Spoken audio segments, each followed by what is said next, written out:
Hey, it's me again. But this time, the enemy is wondering, why won't this idiot die? And I'm going to show you. We're going to go over artifacts, gear, positioning, ability combos, and what not to do.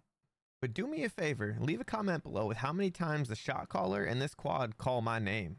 Okay, bet. Oh my god, we killed him. Grabbing top right on okay bet, just a little bit up here. 4, Okay bet can still die. 2, 1. Respawns now, 20 seconds. You have secret out there, I'm shotgun on top right up here. Okay bet save it. You can die again. There's only one on us.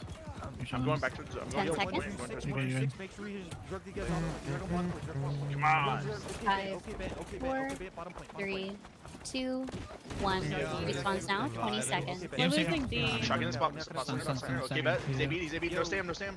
You have secret bot right, you have secret bot right. Yo, 6 over to B, 6 over Still okay bet. Dude, this guy's 10 never been seconds. above Con half 6, health. he's con. I'm pretty sure it was more than like 13 times in 40 seconds. But let's get back to what's important. Your artifacts. The attritional VGIG, you're going to run the magnetic gauntlets, which come from mutated Tempest. This is for more crit chance, and when you have more of a crit chance, the VG gives you faster cooldowns and some leeching. You also need the deep freeze, which comes from mutated glacial tarn. This gives you more damage, but it also has the perks that are ideal for an ice gauntlet. And then also the Ankh amulet. This comes from the PvP track, which gives you more incoming healing. You're definitely going to need that being on point. This leads to gear. When it comes to your gear for VGIG, it's pretty simple.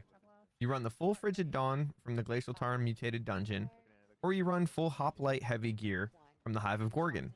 Most point-oriented VGIG builds will run full Freedom on these pieces, but I run a mixture of Freedom and Slash conditioning. When you get the artifact magnetic gauntlets, you're going to add Nullifying Oblivion to them, so you can strip the buffs off the enemy clump. You will want to add an energizing rune glass to your mag gauntlets, and this will help you with your stam management because you're in heavy. Now your jewelry. Your jewelry is going to be the Ankh amulet with either slash protection or strike protection, depending on your server's meta. The ring is going to be hardy and purifying heart, and just any solid third perk. I chose Keen to pair with mine. It works really well with the magnetic gauntlets and all the passives for the VG. Flat refreshing on your ring is good as well, but I'll leave that up to you. The earring you'll use has fortifying toast, refreshing toast, and either regenerating, refreshing, or nimble. I prefer regenerating myself.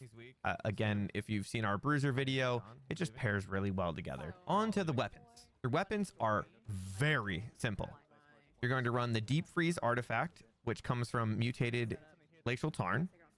You're going to add Deadly Frost to this to allow your Ice Shower to have a lower cooldown, or CD. Your Void Gauntlet has some different name pieces you can use and or craft. Hades Fury is the most common, which has Keen and Scream on it. You would then add Plague crits to max out the amount of plague that you can apply to someone. I personally run the VG from the Trial of the Devourer, or also known as the Sandworm. It's called the Duneborn something I literally don't even know how to say, but here it is on the screen. And I added Disdain Infliction to mine because I'm always hitting the clump with orbs, and Disintegrate stacks go brrr. Last but not least is your Heart Rune. The Brutal Heart Rune of Grasping Vines is used to rend, weaken, and root the clump. Mainly for your crashes, but you can also use it to ruin their crash. And this comes from the Garden of Genesis dungeon. Now comes your positioning.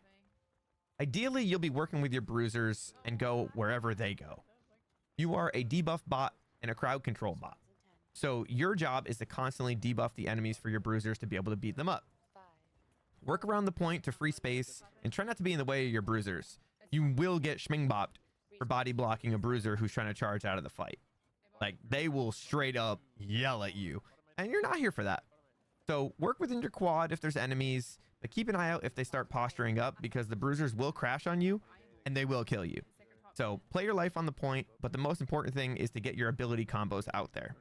It's better to have a dead VG than a bunch of dead bruisers. This is going to lead to your ability combos. For your VG, it's Oblivion, Scream, and Orb of Decay. You're always going to start your combo by hitting Oblivion in the clump. This strips all the buffs and empowers your allies.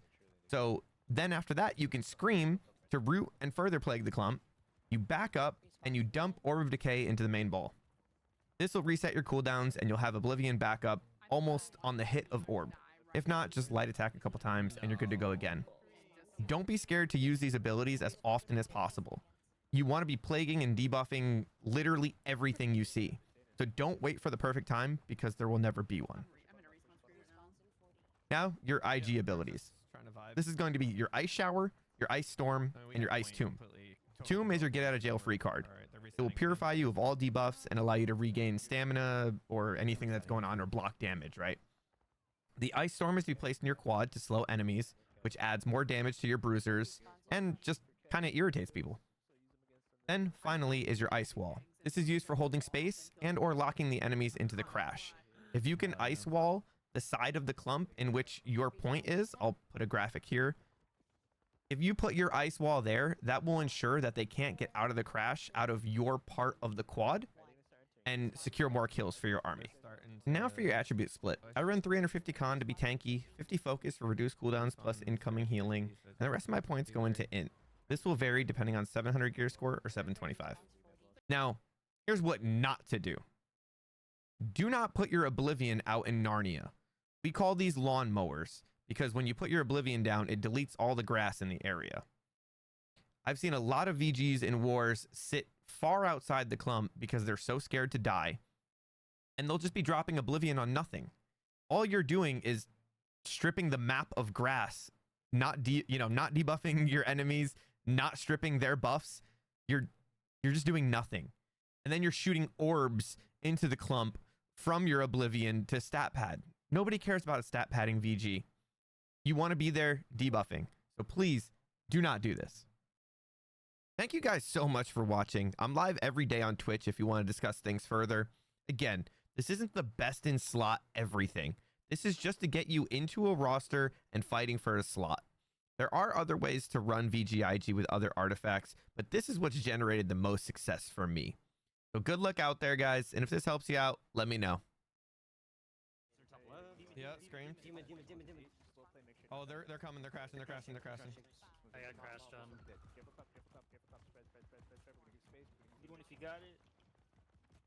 Found a sacred, let's play that. I might die here. Oh, I just got a random heal. Fuck yeah. I'm down.